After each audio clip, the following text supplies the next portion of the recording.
तो अब प्रसंग चल रहा है कि जो दूसरी सृष्टि का शरीर वो प्राप्त करते हैं, शिशु रूप धारण करके आते हैं, उस समय उस पूर्ण परमात्मा के परवरिश की लीला कुंवारी गाय से होती है, जो वेद बताते हैं।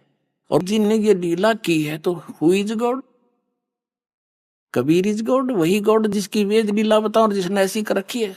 ऋग्वेद मंडल नंबर 9 सूक्त 1 मंत्र 8 हमने पढ़ दिया कि 3 दूसरों का वर्ण करने वाला, 3 प्रकार से दूसरों को वर्ण करने वाला मधुमेह शरीर मिलता है। अब ये दूसरी प्रकार का शरीर है उस अमर परमात्मा को, पूर्ण परमात्मा को, जो शिशु रूप धारण करके आता है। सब अभी अधन्या, अधन्या माने बिना धनाई, धेनु माने गाय, बिना धनाई यानी अभी अधन्या, पूर्ण रूप से, यानी अभी अधन्या का अर्थ है कुंवारी गौओं, उस गौवें उस तृप्ति करती हैं, तृप्त करती हैं। दूसरे शब्दों में ऐसा समझे कि उस परमेश्वर को जो शिशु रूप धारण करके आता है, कुंवारी गायों से उसकी परवरिश होती है, उसको तृप्त करती है। इति सिद्ध, अर्थात उस परमात्मा के परवरिश की लीला कुंवारी गायों के द्वारा होती है। तो पुण्यात्माओं, ये लीला किसने की? आपके रूबरू कर दिया कबीर सागर के अंदर कि कबीर साहब ने 600 वर्ष पहले यही लीला की थी, कुंवारी गायों से उनकी परवरिश की लीला हुई थी। तो who is god? Kabir is God.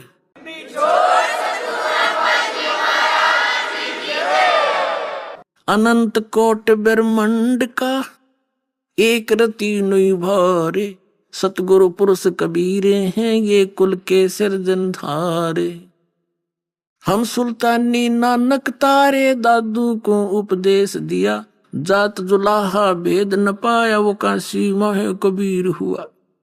आंखों देखे उन महापुरुषों ने बताया जिनको परमात्मा मिले, जिनमें से एक का विवरण तो आपको सुबह दिया था कि कबीर परमेश्वर तीसरी सतीची के शरीर में यहां प्रकट होकर साधु संत फकीर के रूप में, ऋषि महर्षि के रूप में आते हैं।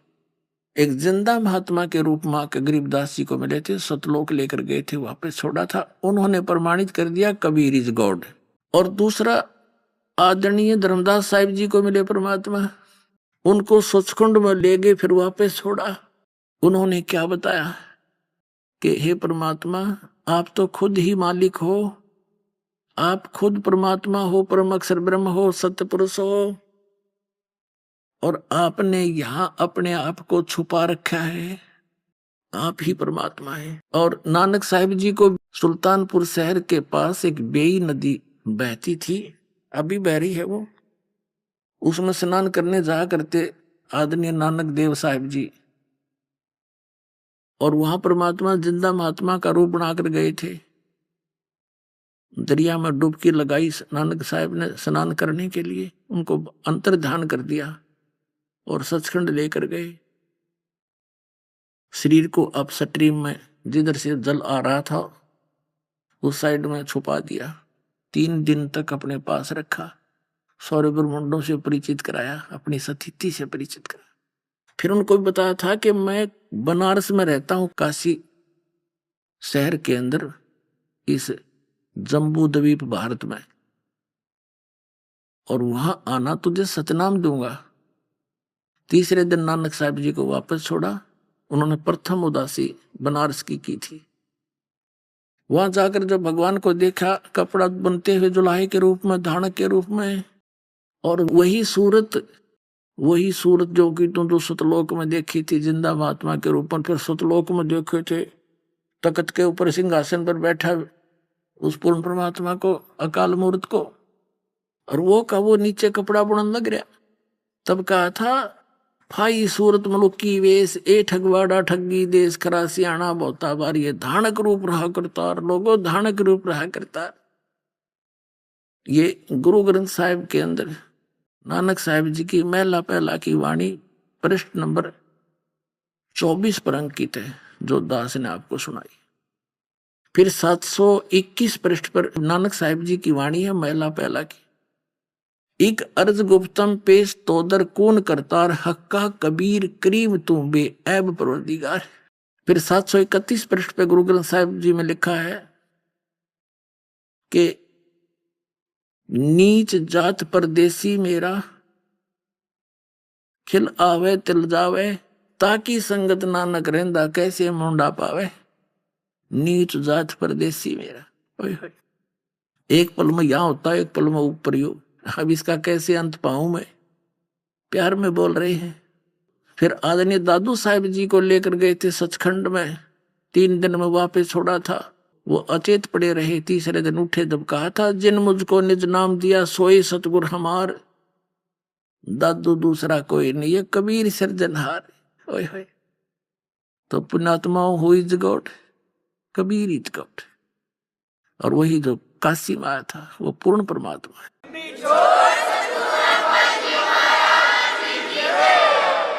अब जैसे आज दिन में प्रसंग चला था कि काल भगवान जो यहाँ का मालिक है, जो केवल दुख दे सकता है, सुख नहीं दे सकता। हम उस ब्रह्म की पूजा करा करते थे, हम उसको निराकार मानकर उसी पर आश्रित थे। ये ऋषि महर्षि जितने भी देव, इवन ब्रह्मा विष्णु महेश जी भी इसी की पूजा करते थे। इसने प्रतिज्ञा कर रखी है कि मैं किसी भी साधना से किसी को दर्शन नहीं दूंगा। श्रीमद् भगवत गीता अध्याय नंबर 11 के श्लोक 47 और 48 में गीता ज्ञान दाता ये काल है, ये ब्रह्म है। जो 11वें अध्याय के 32वें श्लोक में कहता है कि अर्जुन मैं काल हूं और अब प्रवृत्त हुआ हूं इन सब का नाश करने के लिए। श्री कृष्ण तो पहले ही थे। श्री कृष्ण अगर बोल रहे होते तो ये कैसे कहते मैं अब प्रवृत्त हुआ हूं? वो ऐसी लीला करता है, सामने नहीं आता और अन्य रूप बना करके वो सब लीला कर देता है। श्री कृष्ण में प्रवेश करके महाभारत का नाश करवा दिया उसने। कृष्ण जी नहीं चाहते थे युद्ध हो, हृदय से मना कर दिया था उन्होंने, और युद्ध ना करने की भी कसम खा ली थी। तो इस काल ने कहा 11वें अध्याय के 47 और 48 श्लोक में कि अर्जुन ये मेरा वास्तविक रूप है जो तूने देखा, मैं काल हूं।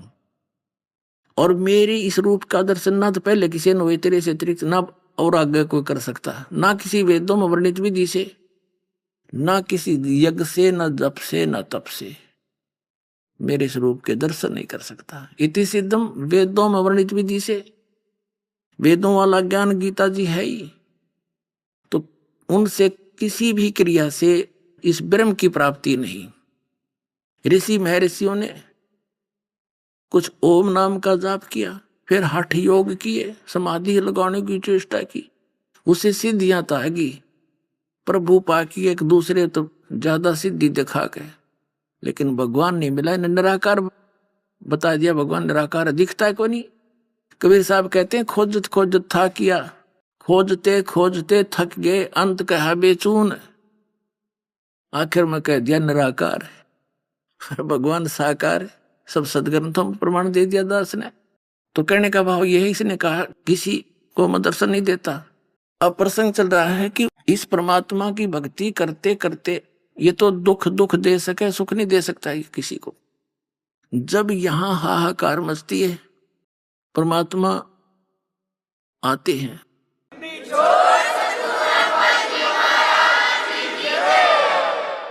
जैसे 600 वर्ष पहले परमात्मा आए थे, उस समय धर्मदास जी को मिले थे और धर्मदास जी से कहा था कि धर्मदास मेरा और इस काल का वचन है कि कलयुग में इसने कहा जी कितने जीव ले जाना, मैं कोई बाधक नहीं बनूंगा।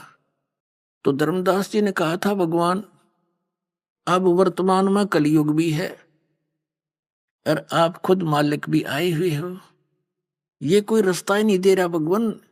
जैसे मैं कितना दृढ़ था। धर्मदास जी एक सेठ थे, बड़े पैसे वाले व्यक्ति थे, भगवान की चाह गणी थी। श्री राम कृष्ण और शंकर भगवान विष्णु जी के कट्टर पुजारी थे, वैष्णव परंपरा से दीक्षित थे, जैसे हम सभी और आप थे पहले। और आगे कद होगा वो काम फिर।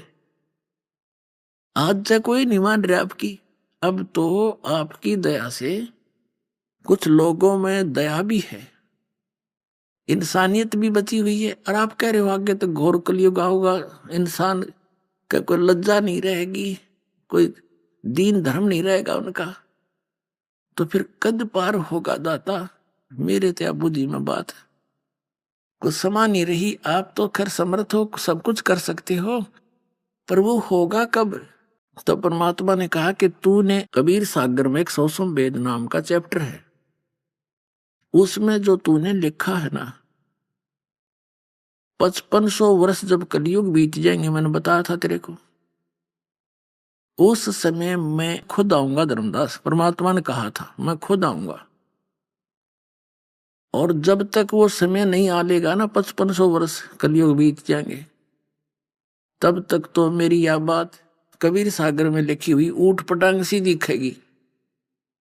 और जब वो ठीक का समय आ जाएगा, निर्धारित समय आएगा, तब धर्मदास ये सारी सच्ची होंगी जो मैं आज तुझे बताया। पूरी पृथ्वी नाम लेवेगी, जितने प्राणी होंगे, चाहे हिंदू मुस्लिम सिख ईसाई जो भी हैं, यथार्थता से परिचित होकर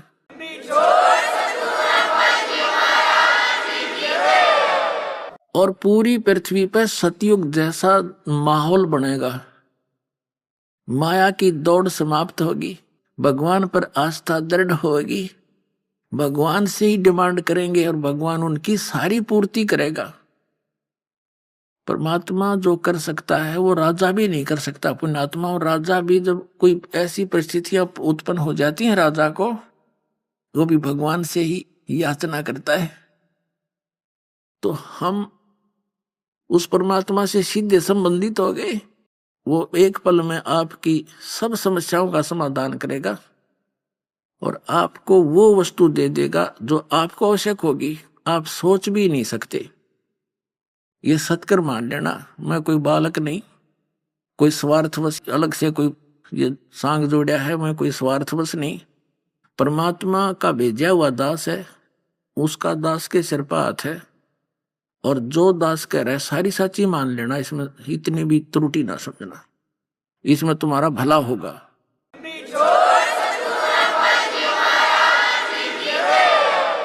तो वो दिखाते हैं, थोड़ा सा आपको आपकी आत्मा में दृढ़ता आवेगी। एक 10-20 मिनट का सत्संग बड़े प्यार से सुनना। कबीर परमात्मा ने कहा था, जैसे काल ने कहा कि 12 पंथ करूं मैं साजा, नाम तुम्हारा ले करूं आवाजा, तो परमात्मा ने बताया था कि वो कौन कौन से पंथ होंगे 12 और उनमें क्या कुछ गतिविधियां होंगी, वो तुझे बताता हूं। और धर्मदास जी ने लिपिबद्ध किया था उसी समय। ये है कबीर सागर, संपूर्ण 11 भाग, खेमरा श्री कृष्णदास प्रकाशन बंबई। कबीर सागर, ज्ञान सागर, प्रथम खंड, कबीर पंथी भारत पथिक, स्वामी युगलानंद बिहारी द्वारा परिकृत। मुद्रक एवं प्रकाशक हैं खेमरा श्री कृष्णदास, अध्यक्ष श्री वेंकटेश्वर प्रेस, खेमरा श्री कृष्णदास मार्ग मुंबई। ये कबीर वाणी और पृष्ठ 136 पे बोध सागर, कबीर वाणी बोध सागर। और यहाँ देखिए, 12 पंथ चलो सो भेद, 12 पंथ काल फुरमाना, भूले जीव न जाव ठिकाना, ताते आगम कह हम रखा, वन समारा चूड़ामणि शाखा। प्रथम जग में जागू भरमावे, बिना भेद भेद वो ज्ञान चुरावे, दूसरा सुरत गोपाल, तीसरा मूल निरंजन, चौथा टकसार भेद, पांचवा ये छठा सतनामी पंथ। अब यहाँ से दिखाएंगे हम। ये है कबीर चरित्र नामक अध्याय है ये, और इसमें ये कबीर बोध ही है, 1870 पृष्ठ पे। ये देखिएगा, ये गद्य भाग में है, वो पद्य भाग में था, इसे अच्छी तरह समझ में आएगा। कबीर साहब के पंथों का वृंतांत। नंबर 1, नारायण दास जी का पंथ। ये कबीर पंथियों ने फेरबदल कर दिया। ये है चूड़ामणि जी। ये कबीर पंथियों ने थोड़ी सी फेरबदल करने की चेष्टा की है। ये होना चाहिए था प्रथम चूड़ामणि, क्योंकि नारायण दास जी जो धर्मदास जी के प्रथम पुत्र थे, वो तो काल के दूत थे। उन्होंने तो परमात्मा के ज्ञान को स्वीकार ही नहीं किया था कबीर साहब के को, इसलिए तो परमात्मा ने दूसरा पुत्र भेजा चूड़ामणि जी, जिसको बाद में मुक्तामणि भी कहने लगे। तो ये प्रथम होना चाहिए चूड़ामणि, इन्होंने नारायण दास हटा दिया। और देखो ये है चूड़ामणि जी, और दूसरा यज्ञुदास, और तीसरा सूरत गोपाल, चौथा मूल निरंजन, पांचवा टकसारी पंथ, छठा भगवान दास का पंथ, सातवां सतनामी पंथ, और आठवां कमाली पंथ यानी कमाल का, कमाल वाला पंथ, नौवां राम कबीर पंथ, फिर 10वां प्रेम धाम की वाणी पंथ, 11वां जीवा पंथ, और 12वां है गरीब दास पंथ। अब हम फिर आगे अध्याय कबीर वाणी पर, वो कबीर चरित्र था, बोध सागर वही चल रहा है, इसमें अलग अलग चैप्टर हैं 136 पृष्ठ पे। अब आओगी समझ में। द्वादश पंथ काल फरमाना, भूले जीव न जाओ ठिकाना, ताते आगम कह हम राखा, वंश हमारा चूड़ामणि शाखा। यानी प्रथम तो चूड़ामणि है, ये गलत लिखा चूड़ामणि, यानी गलत लिखा है ना, पर ये दूसरा जागू, तीसरा सूरत गोपाल, मूल निरंजन की वाणी, टकसार पंथ, ये भगवान दास पंथ, ये जीवा का पंथ, और ये सतनामी पंथ, ये जीवा का पंथ, वो भगवान दास पंथ, राम कबीर पंथ। और यहाँ देखो अब ये है बर्मा, संवत 1775 हुई, गरीबदास जी का पंथ था यो। और तादिन प्रेम प्रगटे जग सोई। अब 137 पृष्ठ पर आ गए हम। आज्ञा रहे ब्रह्म बोध लावे, आज्ञा रहे ब्रह्म बोध लावे, कोली चमार सबके घर खावे, साख हमारी ले जीव समझावे, असंग जन्म छोड़ नहीं पावे। बर्म में पंथ प्रगट हो बाणी, ये बर्म में पंथ का जिक्र चल रहा है। बर्म में पंथ प्रगट है बाणी होवे, है होता यू है, और शब्द हमारे की निर्णय ठानी, अस्थिर घर का मरम न पावे। ये 12 पंथ हम ही को ध्यावे, कबीर कबीर करेंगे लेकिन सथाई लोग सतलोक नहीं जा सकते, क्योंकि इनके पास यथार्थ भक्ति नहीं होगी। और बर पंथ, बर में पंथ हम ही चल आवे, और सब पंथ मिटा के एक पंथ चलावे।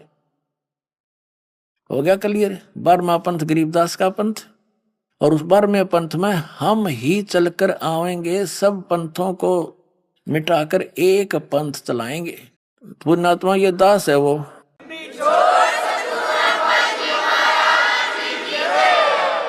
परमात्मा नहीं आए, अपना दास भेज दिया, सिर पर पंजा उनका, जो कहती हूँ वो सोचल छिद्र करें, वह सब अपनी लीला को छुपा कर सब काम कर जाते हैं, उनको पहचान नहीं सकते भगवान है मानस था। जैसे आज तो 600 वर्ष पहले जो लीला मालिक कर गए थे, उन्होंने कोई सपने में भगवान नहीं मान सकते, परंतु तो भगवान थे ही थे।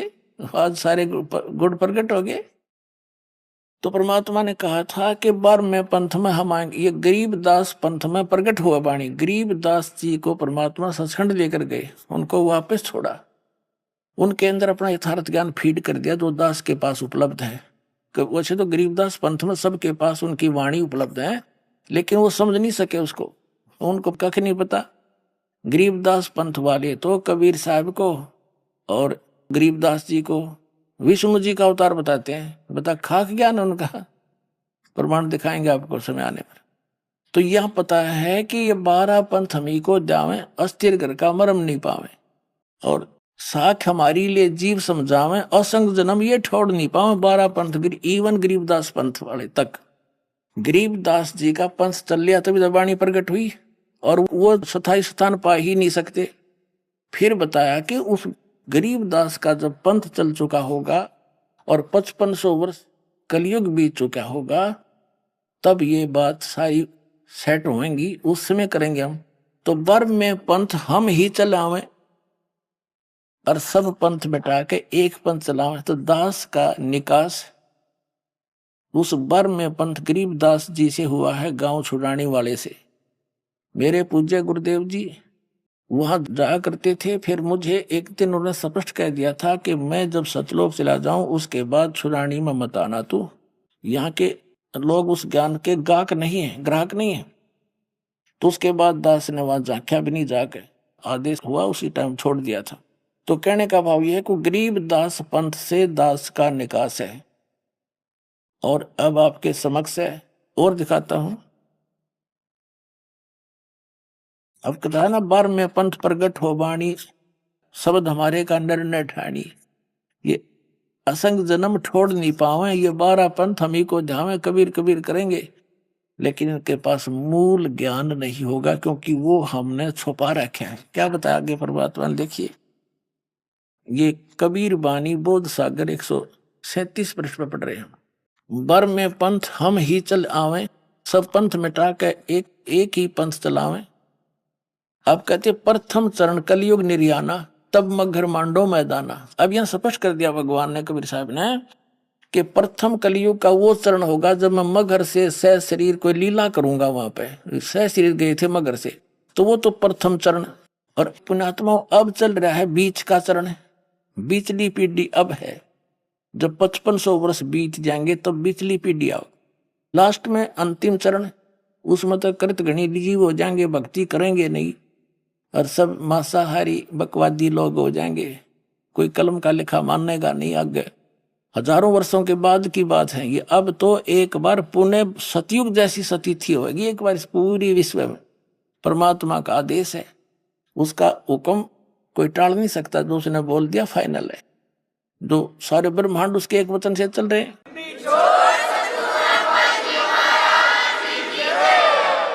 तो क्या बताया, प्रथम चरण कलयुग निर्याना, तब मगर मांडो मैदाना।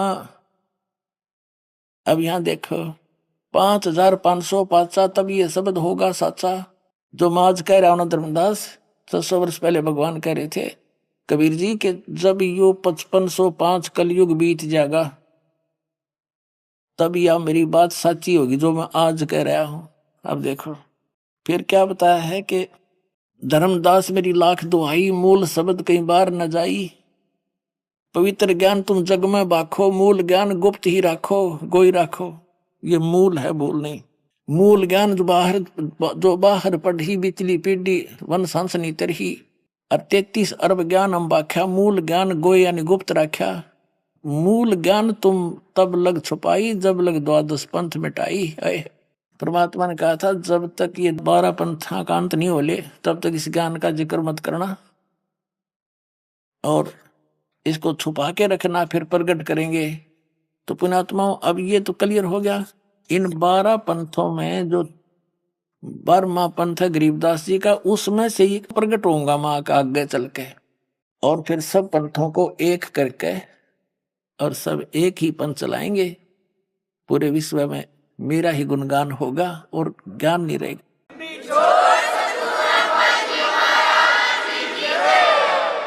अब यहां देखिएगा, अब कबीर बानी 134 पृष्ठ पर हम पढ़ेंगे। फिर अब यहां देखो, इसमें 13वें वंश का जिक्र है। प्रथम वंश उत्तम, ये चूड़ामणि। दूसरा वंश अहंकारी, तीसरा वंश पर प्रचंड, चौथे वंश बिरहे, पांचवा वंश निंद्रा, छठे वंश उदास, सातवें वंश ज्ञान चतुराई, आठवें द्वादश पंथ विरोध, नौवें वंश पंथ पूजा, 10वें वंश प्रकाश, 11वें वंश प्रकट पसारा, 12वें पंथ प्रगट होए उजियारा।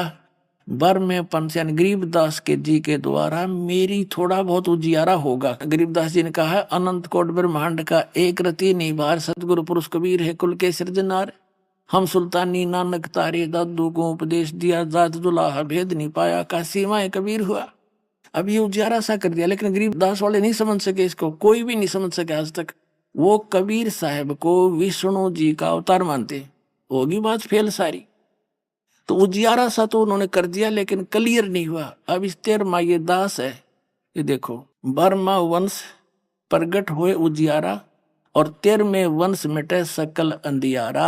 ये दास है, सारा अंधेरा हटा देगा।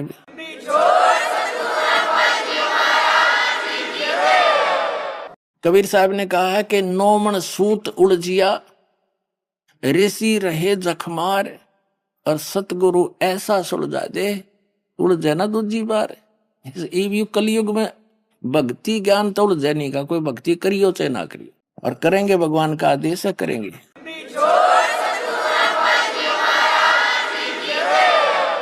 अब आगे दिखाते हैं आपको, यहां देखना 171 पृष्ठ पे, 171 पृष्ठ पे सौषम वेद बोध में ये देखिएगा दोहा। 5 सहंस, 5 सहंस माने 5000 और 500, जब कलयुग बीत जाए, हाय हाय हाय, महापुरुष फरमान तब जगतारण को आए। पांच सहंस माने 5500 जब कलयुग बीत जाए, महापुरुष फरमान जग तारण को आए। अपने आत्मा परमात्मा आए थे कबीर परमेश्वर, उसमें अपनी महिमा आप बताया करते, उन्हें जाननिया कोई दूसरा नहीं था। कुछ महापुरुषों को सचखंड लेकर गए, वापस छोड़ा, फिर उनके गवाह बने थे, संख्या में बहुत ही कम थे। आप आरती आप साजे, आप किंगर आप बाजे, आप ताल झां जनकारा, आप नचा आप देखण आ रहा, कह कबीर ऐसी आरती गाऊं, आप मध्य आप सुनाऊं। तो अपनी महिमा हमने आप बतानी पड़े है। ये दास उस परम पिता का भेजा हुआ वो हंस है, जो आप सबको पार करने का एक मंत्र देगा। पार तो करेंगे कबीर साहब, लेकिन दास आपको वो जड़ी दे देगा जिसके प्रयोग से आपको यहाँ भी सुख और पूरे परिवार की रक्षा करेगा। भगवान आपकी सब दुखों को दूर करेगा आपका पहले, और फिर सतलोक ले जाएगा, जहाज में बैठा के ले जाएगा आपको। ये याद रखना बात।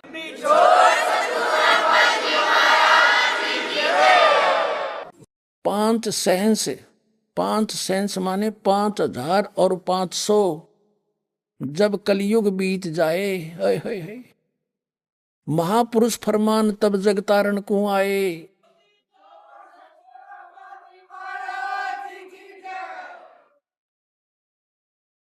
पांच सहंस माने 5500 जब कलयुग बीत जाए, महापुरुष फरमान जग तारण को आए। कि एक महापुरुष आवेगा पूरे विश्व को पार करने के लिए, उसके पास वो फरमान होगा, वो आदेश होगा मेरा। कबीर साहब कहते हैं, हिंदू तुर्क आदिक सब जेते जीव जहान, सत नाम की साख गह ये पावे पद निर्वाण।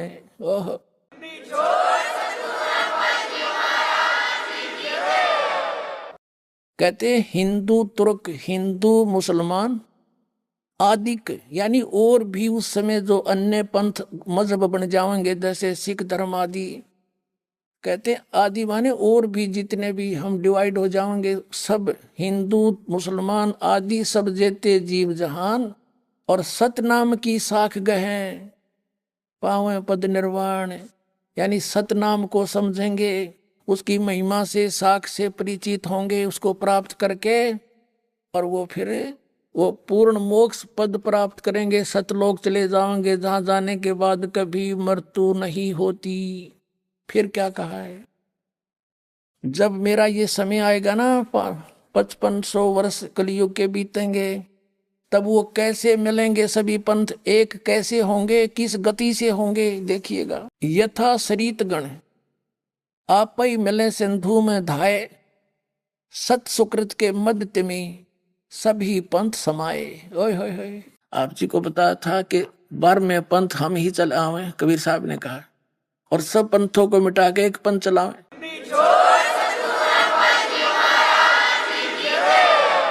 अब यहां बता दिया कि जो एक पंथ चलाया जाएगा वो यथार्थ और सुकृत पंथ होगा, वो सुकृत पंथ होगा, सच्चा निर्मल।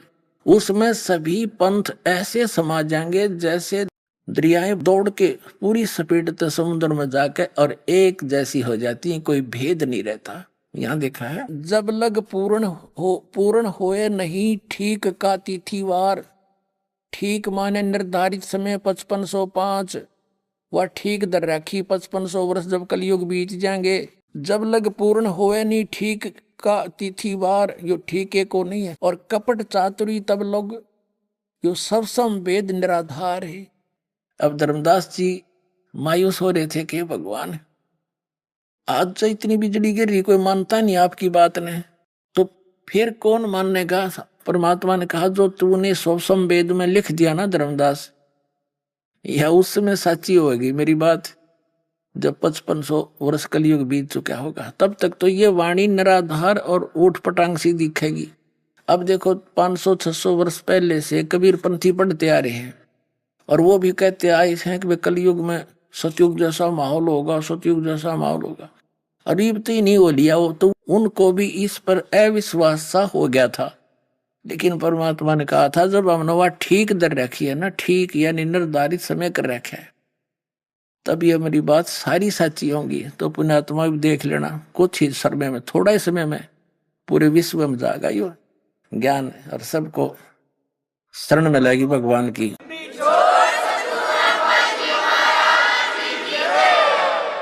जब लग पूर्ण होए नहीं ठीक का तिथिवार, ठीक माने निर्धारित समय 5505, वह ठीक दर राखी 5500 वर्ष जब कलयुग बीत जाएंगे। जब लग पूर्ण होए नहीं ठीक का तिथिवार, यो ठीके को नहीं है। और कपट चातुरी तब लोग, यो सब वेद निराधार है। तब तक वो कपट चातुरी रखने वाले व्यक्ति ने कहेंगे बकवाद कर रखी है, निराधार बातें हैं, ऐसा नहीं हो सकता। कहते जब लग तो मेरा सौ वेद जो मैं बोल रहा हूं, यो ज्ञान निराधार महसूस होगा। और सब ही नार नर शुद्ध, जब वो समय आ जाएगा, यो ठीक का दिन आवंत, आवंत है अंत नहीं। ये कहा कि सब ही नारी और नर शुद्ध तब, जब ठीक का दिन आवंत, और कपट चातरी छोड़ कर वो शरण कबीर गहनते। बोलो सतगुरुदेव। आ गया वो ठीक का दिन, अब आ चुका पुण्यात्मा वो ठीक का दिन। सब ही नारी नर शुद्ध, यानी सब बुराई त्याग देंगे। हाहाकार मचरी, लूट खसोट रिश्वत खोरी, दहेज ले लेके एक दूसरे को सता रहे हैं। कहते हैं सब ही नारी नर शुद्ध तब जब ठीक का दिन आवंत, यू आवंत है। और कपट चातुरी छोड़ के वो शरण कबीर गहनते।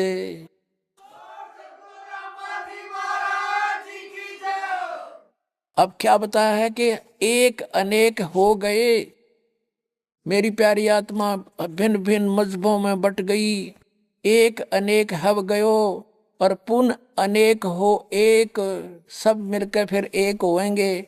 और हंस चले सतलोक को, सब सतनाम की टेक।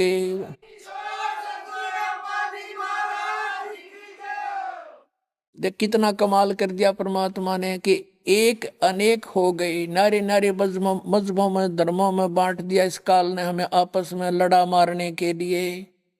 कहते हैं फिर पुण्य अनेक हो एक, सब मिलकर फिर एक होएंगे। और हंस चले सतलोक को, सब सारे के सारे सतलोक में जाएंगे सतनाम की टेक, सतनाम के सहारे।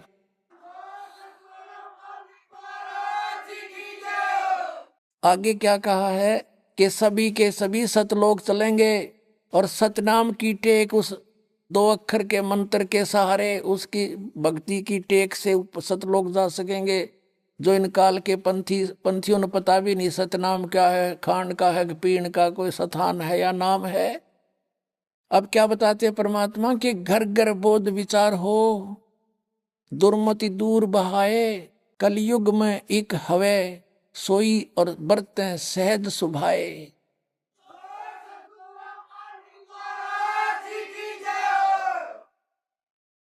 अब देखो परमात्मा ने क्या कहा है कि घर घर बोध विचार हो, दुर्मति दूर बहाए, और कलयुग में एक हो के सब बरतें सहज स्वभाव। यानी उस कबीर परमेश्वर की शरण में आ जाएंगे इस दास के माध्यम से नाम लेकर, और सभी की आत्मा निर्मल हो जाएगी। अपने आत्माओं, छोटे छोटे बच्चे भी इस नाम को प्राप्त करके चिंतित होते हैं, बार बार पूछते हैं महाराज जी मेरा नाम तो खंडित नहीं हो गया, ऐसे मेरा बीड़ी का हाथ लग गया था। तो पुण्यात्माओं यो तो आ गया सतयुग, थोड़े दिन में देख लेना। और बच्चा कभी सारंग चिड्डा कर कभी गलती ना करे हुए।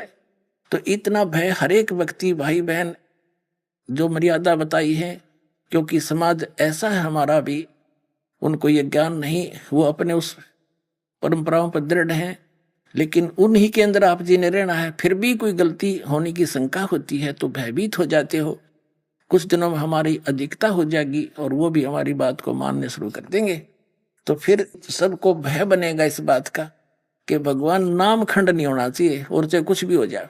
ये एक असली धन है, और ये सही रहेगा तो आपके घर में भी सुख, शरीर में भी सुख और मोक्ष प्राप्ति होगी, तो आपके बच्चे भी सुरक्षित रहेंगे। तो इसे धन ने कौन खोएगा? महामूर्ख। और मूर्ख ही बामरा कोई नहीं, क्योंकि ज्ञान सही हो गया। अब देखो सब ही नारी नर शुद्ध, सब कपट छोड़ के बुराई त्याग देंगे सब नर नारी। और जब ठीक का दिन आवंत, और कपट चातुरी छोड़ के वो शरण कबीर गहनत।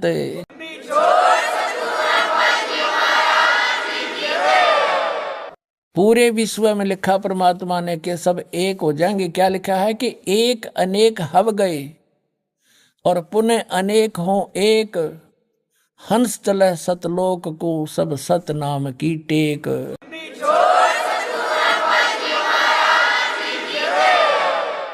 एक से हम अनेक बना दिए काल ने, हिंदू न्यारे, मुसलमान अलग, सिख न्यारे, ईसाई अलग से, और नरे धर्म बना दिए, और ये मजहब पंथ गणे बना दिए। कहते हैं जैसे हम एक से अनेक हो गए और पुनः फिर हम अनेक से एक होवांगे, पुनः अनेक हो एक, और हंस चले सतलोक को सब सत नाम की टेक। ओए होए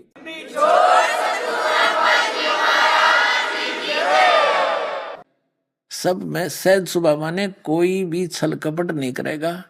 जैसे सतयुग जैसा माहौल होगा, सब प्यार से रहा करेंगे, भगवान से डरने वाले होंगे हैं, और दुखी की मदद किया करेंगे अपने भाई बहन की, जो भी कोई दुखी दिखेगा। जैसे आज से 50 वर्ष पहले हम देखा करते थे, गांव में कोई भी किसी को किसी प्रकार का कोई आर्थिक भी दुख होता तो गांव के व्यक्ति तुरंत पहुंच जाया करते और कहा करते, भाई चिंता ना करिए, तुम्हारा भाई बंद है, किसी चीज का भाव नहीं रहने देंगे, और उसका दिल खुश हो जाता था।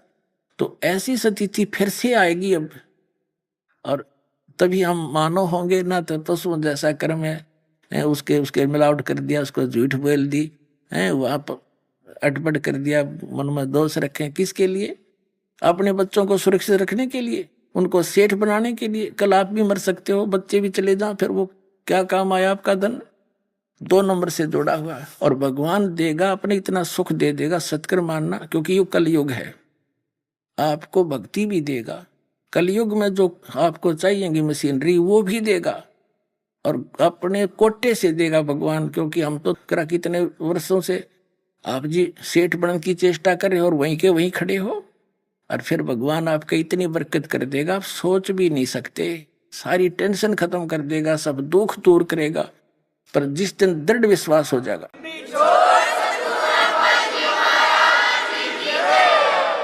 परमात्मा कहते हैं, भाई कह कबीर सुनो भी साधो, मैं तो हूं विश्वास में। जिस दिन तुम मेरे पर विश्वास कर लोगे कि Kabir is God nothing else, आत्मा मान जाएगी, उस दिन से देखना परमात्मा के 2 हाथ आपको न्यारे सुख देगा, न्यारे न्यारे, प्रतिदिन गिन नहीं सकते आप।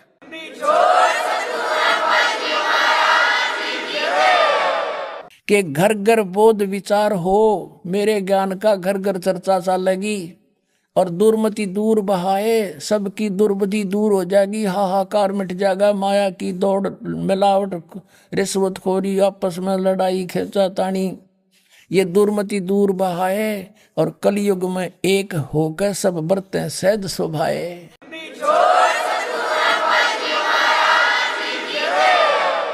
कहते मेरे ज्ञान का घर घर में विचार चला करेंगे, और उससे सबकी दुर्मति दूर हो जाएगी, सब प्यार से रहा करेंगे। पता लग जाएगा हम एक पिता की संतान है, ना सास बहू लड़ेगी, ना पड़ोसी के साथ झगड़ा होगा, कोई मुकदमा नहीं होगा। और कहते हैं कलयुग में एक होकर सब बरतें सहज सुभाए। सब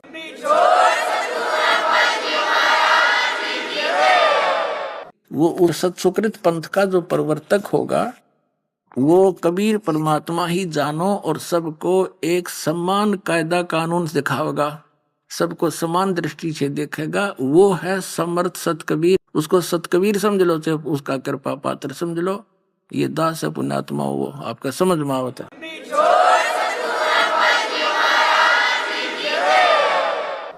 तो आप जी को ये विश्वास कराना है कि जब आपको ये विश्वास हो जाएगा सचमुच यह बात ज्यों की त्यों है, तो आप निरसंशय होकर और किसी से भ्रमित ना होकर के इस मार्ग को ग्रहण कर लोगे। उसके लिए प्रमाण दिखाते हैं, देखिएगा। जय गुरुदेव की अमर वाणी भाग 2। अब ये देखो, एक मंदिर का लटकटवा दिया, क्या काम होगा इसके मेरे पास है। यह देखिए, पुण्यात्मा थे उस समय, इनकी दिव्य दृष्टि काम करे थी। अब ये कहाँ से छपी है ये देखते हैं। ये है, ये महात्मा जी परम संत तुलसीदास जी और इनका हाथ में भी कोई रोग लगा हुआ है, पैरों में भी गड़बड़ बता रहे हैं। अब प्रकाशक हैं दिव्या शर्मा, 88 साकेत कॉलोनी, मथुरा, उत्तर प्रदेश। ये यहाँ से छपी है, ये देखिएगा 59 पर यानी 59 पर। ये शाकाहारी पत्रिका है और ये 28 अगस्त 1971 को इसने ये स्टेटमेंट दी है। इसमें शाकाहारी पत्रिका में छपी है 28 अगस्त 1971 को। ये देखिए 28 अगस्त 1971 की स्टेटमेंट छपी है। महापुरुष का जन्म भारतवर्ष के एक छोटे से गांव में हो चुका है। कब? ये 28 अगस्त 1971 को ये कह रहा है, वो उसका जन्म हो लिया, वो जन्म हो चुका है। महापुरुष का जन्म भारतवर्ष के एक छोटे से गांव में हो चुका है और वह व्यक्ति मानव इतिहास का सबसे महत्वपूर्ण व्यक्ति बनेगा। उसे जनता का इतना बड़ा समर्थन प्राप्त होगा कि आज तक किसी को नहीं मिला है। वह महापुरुष नए सिरे से विधान को बनाएगा और वह विश्व के संपूर्ण देशों पर लागू होगा। उसका एक झंडा होगा, उसकी एक भाषा होगी।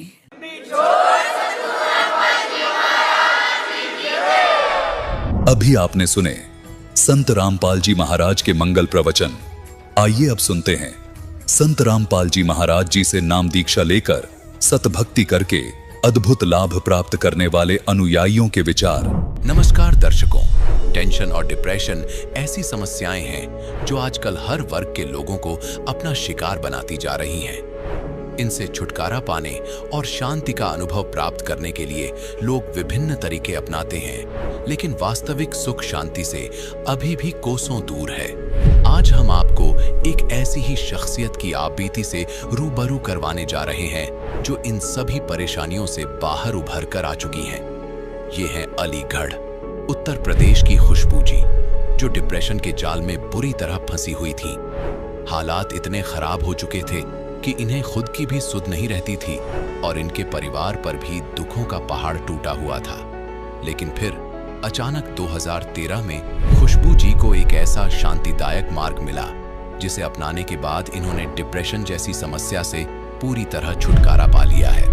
आपको बता दें, खुशबू जी को यह शांतिपूर्ण परमेश्वर कबीर साहिब जी की शरण में मिली, जिसे वर्तमान समय में संत रामपाल जी महाराज जी बता रहे हैं। उनसे नाम उपदेश लेने के बाद खुशबू जी के साथ और भी अनेकों चमत्कार हुए हैं, जिससे आज वह एक शांतिपूर्ण जीवन व्यतीत कर रही है। आइए अब सुनते हैं खुशबू जी की यह प्रेरक कहानी, उनकी अपनी जुबानी। नमस्कार जी। सत साहिब। क्या नाम है जी आपका? खुशबू सिंह। खुशबू जी आप कहाँ से हैं? यूपी अलीगढ़ उत्तर प्रदेश से जी। संत रामपाल जी महाराज से नाम दीक्षा आपने कब ली? 2013 में। संत रामपाल जी महाराज से नाम दीक्षा लेने से पहले क्या आप कोई भक्ति साधना भी करती थी? हाँ जी, हमने गुरमित राम रहीम से नाम ले रखा था और उन्हीं की भक्ति करते थे और बाकी जितने सब भी देवी देवता हैं उनकी भी भक्ति हम करते थे। लेकिन वहाँ जाने के बाद हमें कोई लाभ नहीं था। वहाँ पे भक्ति करते करते भी मतलब मैं डिप्रेशन में चली गई। हमारी गृह कलेश भी होती थी। मेरे पापा जो हैं वो नशा करते थे और घर में काफ़ी ही दिक्कतें हुई थी।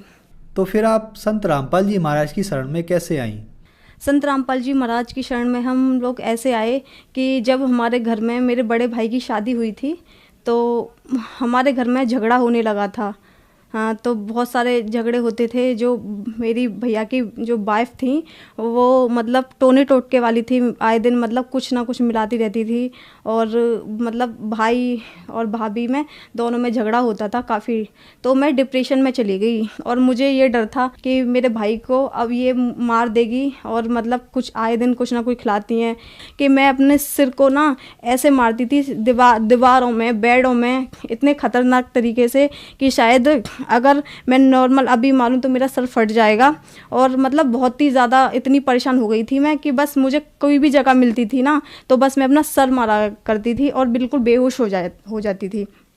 कोई नहीं, फिर उसके बाद हमने मतलब एक आध दो तांत्रिकों पे दिखाया, जिस किसी ने बताया कि आप वहाँ पे दिखा लो, तो सब ने बोला कि इस पे किया हुआ है और मतलब तुम्हारे घर में बहुत जादू मंत्र चला हुआ है। तो कोई नहीं, मम्मी ने हर जगह दिखाया, हमें कोई भी लाभ नहीं हुआ था। उसके बाद फिर हम लोग आगरा गए। मुझे आगरा केसी गुरनानी डॉक्टर हैं, वहाँ पे दिखाया, वहाँ मेरा टेस्ट कराया। तो उसने बोला कि इसके दिमाग में टेंशन है और कुछ भी नहीं है। तो उसने बोला कि ये दवा है ऐसे ऐसे, और इसको खा के अगर आराम मिल जाएगा तो इसे आराम मिल जाएगा, नहीं तो फिर उसके बाद तुम दोबारा इसको लेके आओ। तो मुझे वहाँ पे ले गए डॉक्टर पे। डॉक्टर के लाने के बाद उसी रास्ते से फिर हम मतलब जो मेहंदीपुर बालाजी हैं वहाँ पे, मतलब मेरी मम्मी, मेरे भाई और मेरे भाई के कुछ दोस्त थे, वो वहाँ पे हम लोग गए बालाजी। वहाँ पे मतलब जो भी पूजा होती है वो सब वहाँ पे किया। मुझे वहाँ पे भी कोई लाभ नहीं था। मैं वहाँ पे भी ऐसे ही सर पटक रही थी, भाग रही थी, सबको मारती थी। जो भी रास्ते में मुझे मिलता था मैं उसको पीटती थी बुरी तरीके से। तो इस तरीके से मुझे मेरे घर वाले मतलब कभी या कपड़े से बांध कर या फिर दोनों हाथ पकड़ के मुझे हर जगह ऐसे ले जाया करते थे।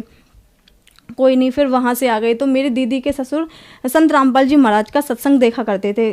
तो उन्होंने बोला कि अगर आप लोगों की मर्जी हो तो एक बार संत रामपाल जी महाराज ऐसे ऐसे हैं बरवाला में, और वो मतलब कितनी भी मतलब भयंकर से भयंकर बीमारी हो या कुछ भी ग्रह कलेश हो, कुछ भी हो, कितना भी कुछ भी कराया हो, वहाँ पे सब लोग ठीक हो जाते हैं। तो मेरी मम्मी ने बोला कि ठीक है, हमने हर जगह दिखा लिया, हमने हर तांत्रिक पे दिखा लिया, डॉक्टर पे दिखा लिया, सब ने बस ये दवा दे देते हैं, लेकिन कोई हमें लाभ नहीं था। मुझे बस यही प्रॉब्लम थी कि मुझे एकदम मतलब बेहोशी आती थी और मैं अपना सिर पकड़ के मतलब दीवारों में, बेडों में, जो भी जगह मुझे मिलती थी मैं हर जगह मारती थी अपने सिर को। कोई बात नहीं, फिर उसके बाद मेरी मम्मी ने प्लान बना लिया कि अब मुझे कुछ नहीं सुनना, और क्या कहते हैं ऐसे तो बहुत ज़्यादा परेशानी हो जाएगी, और क्या कहते हैं हम लोग संत रामपाल जी महाराज के मतलब जाएंगे आश्रम में और वहाँ से नाम उपदेश लेंगे। तो भी हम मतलब बोल दिया था मम्मी ने, लेकिन फिर भी नहीं जा पाए। हमने बाद में बोल दिया, मेरा भाई बोला ठीक है चलेंगे, लेकिन हम लोग नहीं जा पाए।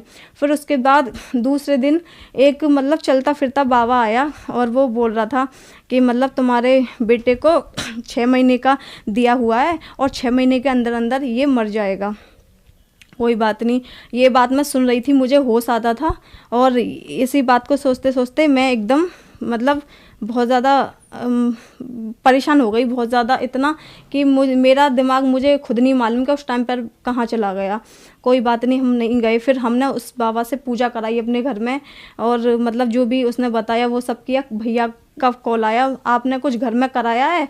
कि हाँ कराया, कि मुझे परेशानी हो रही है बहुत ज़्यादा। तो मेरी मम्मी बोली कि अच्छा ठीक है भाई। तो मेरी मम्मी ने उनको बोला कोई भी नहीं, और ज़्यादा हम इतने घिर गए थे कि हमें सिर्फ, मैं तो उस टाइम पे ये सोचती थी कि हम तो या तो हम मर जाएं या फिर मतलब भगवान हमारा ये सब मतलब जो कष्ट है वो मतलब दूर कर दे। जो राम रहीम थे उनके सत्संग में जाते थे, मैंने लेटर लिखा था, मैंने कहा मेरे लेटर को कोई वहाँ तक पहुँचा दे, लेकिन कोई भी पहुँचाने वाला नहीं था।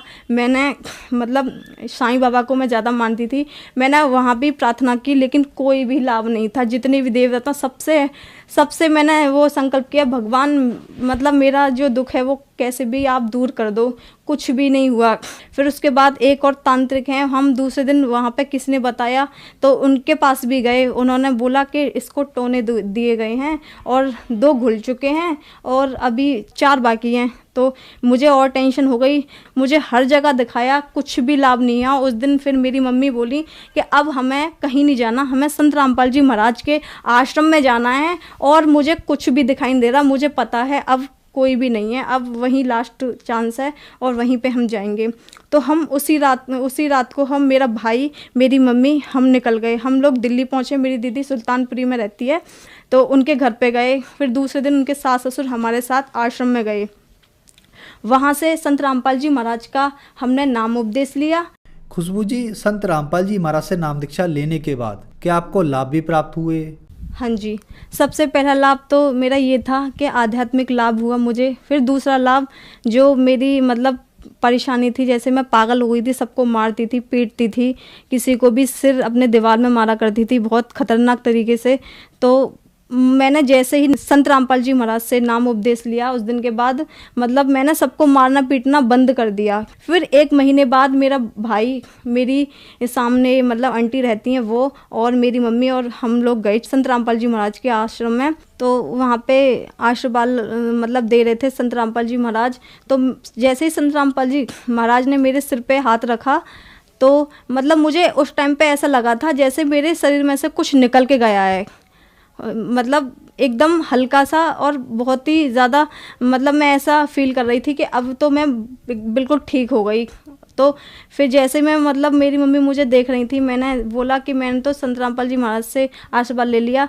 मेरा जिस टाइम पे मैंने आशीर्वाद लिया था उस टाइम पे मेरा चेहरा मतलब टेढ़ा था। गुरुजी ने मेरे सिर पे जैसे ही हाथ रखा वैसे ही मेरा जो मतलब फेस था वो ठीक हो गया, और मुझे मतलब लगा कि हाँ अब मैं ठीक हूँ।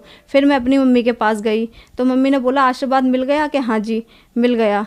तो उस दिन के बाद मैं आज तक ठीक हूँ संत रामपाल जी महाराज की दया से। संत रामपाल जी महाराज की दया से फिर मुझे एक और लाभ हुआ कि मुझे थायराइड हुआ था। 15 दिन तक मेरी दवा चली, मुझे कोई भी आराम नहीं था, कुछ भी आराम ही नहीं हो रहा था। मैं दवा तो खा रही थी लेकिन मुझे डर था, पता नहीं क्या हो गया, मेरे को कोई आराम नहीं मिल रहा। उसके बाद 15 दिन बाद जब 16वें दिन मैं अपने चाचा के बेटे के लिए हॉस्पिटल लेके गई, मम्मी भी मेरे साथ थी, तो डॉक्टर ने बोला कि आपको एडमिट होना पड़ेगा। तो मैं डर गई, मैंने कहा एडमिट होना पड़ेगा, मेरे तो एग्ज़ाम है, मैं एडमिट नहीं हो पाऊँगी। कि आप एडमिट उसकी बात कर रहे हो एग्ज़ाम की, आपकी जान खतरे में, आपकी बीमारी पता नहीं चल रही और आपका वेट लेस होता जा रहा है। मेरे में उस टाइम पे 27 kg वेट था। तो डॉक्टर ने बोला आपको एडमिट होना ही है। मैंने कहा ठीक है, मैं अपने भाई से बात करती हूँ अभी। तो मैंने अपने भाई से बात की बाहर आके, भाई ऐसे ऐसे बोला है डॉक्टर ने एडमिट की, कि ठीक है हो जा। मैंने मम्मी को मना कर दी, मैं एडमिट नहीं होंगी, मुझे घर ले चलो। फिर मेरे बीच वाला भाई बोला, मेरा भाई है मेरे से बड़ा है, वो बोल रहा है और सब लोग बोलते हैं तुम्हारे गुरुजी तो बड़ी बड़ी बीमारियों को ख़त्म कर देते हैं। तो उसने बोला कि प्रार्थना लगा लो। जैसे ही मैंने वो लेटर में अपनी जो भी परेशानी थी वो मैंने सब लिखी। तो जब मैं लिख रही थी तो गुरुजी से, संत रामपाल जी महाराज से मेरी ये अरदास थी, बंदी छोड़, मुझे एडमिट ना होना पड़े, आप तो बड़ी बड़ी बीमारियों को ख़त्म कर देते हो और मुझे बहुत डर लग रहा है। मैं कभी नहीं हुई, इतनी पहले भी इतने केस हुए हैं, मैं कभी डॉक्टरों के पास एडमिट नहीं रही, लेकिन अभी भी मेरे को एडमिट नहीं होना। तो मैं लिखते लिखते बस इतनी सही हो गई थी उस टाइम पे मैं, कि ये हो रही थी कि मैं बैठ सकती हूँ अब। जहाँ मुझे खड़ा नहीं हुआ जा रहा था वहाँ मतलब मैं सब कुछ कर रही थी, खाना पीना भी खा लिया मैंने, वो लेटर लिखते कहते हैं। फिर और यहाँ पर गुरुजी ने मुझे दर्शन दे दिए थे कि मतलब आशीर्वाद दिया, गुरुजी सत्संग कर रहे हैं और मुझे आशीर्वाद दिया, और मैं उसी टाइम पे ठीक हो गई। और अभी तक मैंने कोई थायराइड की कोई भी दवा नहीं खाई, एक टैबलेट नहीं खाई, अब मुझे कुछ भी प्रॉब्लम नहीं है थायराइड की। अब मैंने टेस्ट भी कराया, मुझे कोई बीमारी नहीं है। डॉक्टर मानने को भी तैयार नहीं हो रहा था कि मतलब तुम ठीक कैसे हुई, ऐसा क्या खाया है। मैंने कहा कुछ नहीं खाया, और मैं आपको क्या बताऊं, हमारे गुरुजी हैं ऐसे ऐसे, और उनका बस मैंने मतलब अरदास की और आज मैं ठीक हूँ गुरुजी की दया से। और संत रामपाल जी महाराज से नाम उपदेश लेने के बाद मैंने ITI का फॉर्म भरा था, तो मैं टेस्ट देने नहीं जा पाई, मेरे भाई का एक्सीडेंट हो गया। फिर क्लास की बारी आई तो भी मैं मतलब नहीं जा पाई, क्योंकि उस टाइम पर मेरा भाई बेड रेस्ट पे था, तो नहीं जा पाई। लेकिन मेरे उस टाइम पे मन में ये थी कि गुरुजी बोलते हैं बेटा आपका काम है भक्ति करना, बाकी सब तो भगवान संभालते हैं। तो मैं उस टाइम पे ये सोच ही रही थी कि मतलब गुरुजी करेंगे, अगर गुरुजी को करानी होगी ये तो मेरी करा देंगे। लेकिन मेरे मन में ये थी कि मुझे करनी है, गुरुजी बस तुम जानो वो कैसे करनी है। जब मतलब एग्ज़ाम की बारी आई तो भी नहीं जा पाई, टेस्ट की हुई तो भी नहीं जा पाई। फिर रिज़ल्ट की बारी, जब फाइनल रिज़ल्ट निकलता है तो मेरे कॉलेज से कॉल आई कि मतलब आप अपना रिज़ल्ट ले जाओ, कब लेके जाना है। तो मैंने कहा मैंने तो कोई एग्ज़ाम ही नहीं दिए और ना टेस्ट दिए, मैंने कभी क्लास नहीं की। कि क्या बोल रही हो, तुमने टेस्ट नहीं दिया और एग्ज़ाम नहीं किया, आपने टेस्ट भी दिया है और एग्ज़ाम भी, फुल एग्ज़ाम में आप हो, और आप अपने आके मतलब मार्कशीट ले जाओ। मैंने कहा ठीक है। मैं वहाँ पे गई और आज मेरे पे मतलब ITI की मार्कशीट है। मैं गुरुजी की दया से ITI में पास हूँ। मेरे पापा मतलब संत रामपाल जी महाराज का मतलब नाम उपदेश लेने से पहले सभी प्रकार का नशा करते थे, जितने भी तंबाकू, सिगरेट, दारू, लड़ाई झगड़ा घर में, मांस मंदरा सब खाते थे।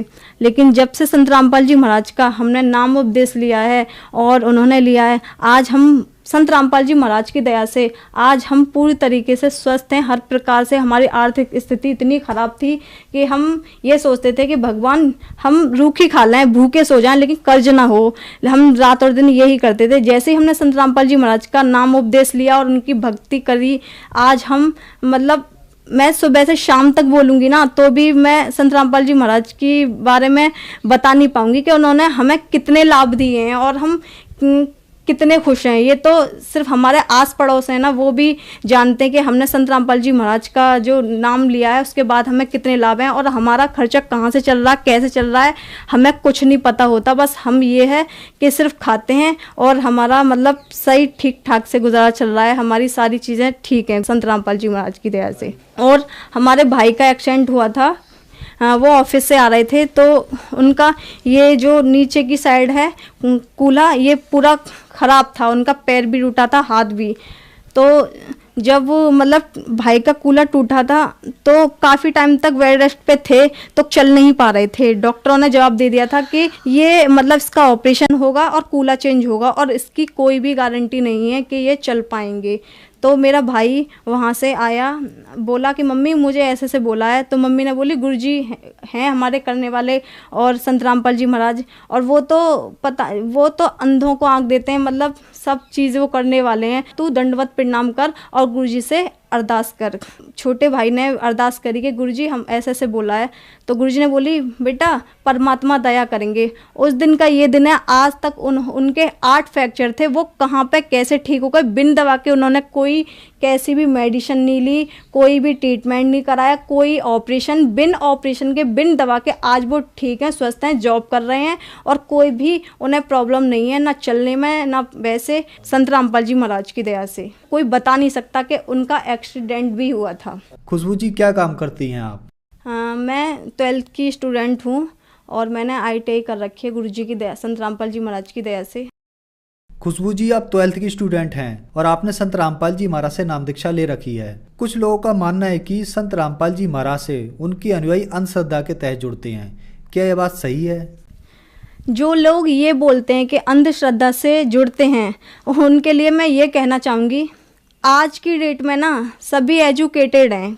तो संत रामपाल जी महाराज जो ज्ञान बताते हैं वो सभी वेदों के अकॉर्डिंग है, उसमें मतलब कोई भी अंधश्रद्धा नहीं है। अंधश्रद्धा ज्ञान तो वह होता है जो वेदों के अलावा कोई ज्ञान देता हो, जैसे अन्य गुरु देते हैं जहाँ कोई प्रमाण नहीं होता। जबकि संत रामपाल जी महाराज तो पूरा प्रमाण सहित बताते हैं कि हमारा पूर्ण परमात्मा मतलब सशरीर है, ठीक है। और बाकी अन्य गुरु किसी ने भी आज तक यह नहीं बताया कि परमात्मा साकार है। जो श्रद्धालु आज आपको टीवी पर देख रहे हैं, आप उन्हें क्या संदेश देना चाहेंगी? मैं संदेश तो नहीं दे सकती, लेकिन उनसे हाथ जोड़ के प्रार्थना ज़रूर है कि संत रामपाल जी महाराज पे मतलब बोलने से पहले कि वो सभी गुरुओं की बुराइयां करते हैं या फिर भक्ति छुड़वाते हैं, एक बार, केवल एक बार मेरे भाई बहन जितने भी हैं ना, वो सिर्फ एक संत रामपाल जी महाराज का एक बार सत्संग तो सुने, देखें तो सही, समझे तो सही। जो संत रामपाल जी महाराज जो ज्ञान बता रहे हैं वो कैसा है, किस आधार पर है, ठीक है, सही है या गलत है, उसके बाद ही बोलें। उससे पहले ये ना बोलें कि संत रामपाल जी महाराज का ज्ञान जो है बेकार है या फिर ऐसा है या प्रमाणित नहीं है। जितने भी मतलब गुरु है ना, उन्होंने आज तक हमारे वेदों का रहस्य नहीं बताया, वो सिर्फ संत रामपाल जी महाराज ने बताया है। इसलिए मेरे सभी भाई बहनों से हाथ जोड़ के विनती है कि एक बार, केवल एक बार संत रामपाल जी महाराज का सत्संग देखें और समझें। खुशबू जी अब आखिरी सवाल आपसे, संत रामपाल जी महाराज से नाम दीक्षा कैसे ली जा सकती है? संत रामपाल जी महाराज से नाम उपदेश लेने के लिए शाम को साधना टीवी पर 7:30 से सत्संग आता है, उसमें पीली पट्टी नीचे दी जाती है, उसमें नंबर दिए जाते हैं और जहाँ भी आप रहते हो उसी के अकॉर्डिंग आपको मतलब बता दिया जाएगा। हर ज़िले में मतलब संत रामपाल जी महाराज का मतलब सेंटर खुला है, नामदन खुले हुए हैं, वहाँ से आप मतलब नंबर लेकर और बात करके फ़ोन पे पूछ सकते हो कहाँ पे कैसे लेना है, तो आपको वहाँ मिल जाएगा नाम उपदेश। धन्यवाद जी। साहिब।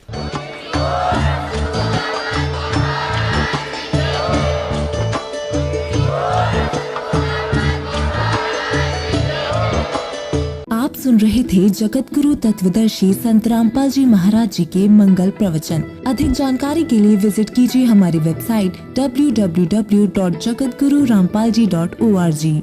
संत रामपाल जी महाराज जी के शुभ आशीर्वाद से पूरे विश्व भर में 500 से भी ज्यादा नाम दीक्षा केंद्र हैं, जिन पर संत रामपाल जी महाराज जी द्वारा ऑनलाइन निशुल्क नाम दीक्षा दी जा रही है। अपने नजदीकी नाम दीक्षा केंद्र का पता करने के लिए संपर्क करें 8222880541।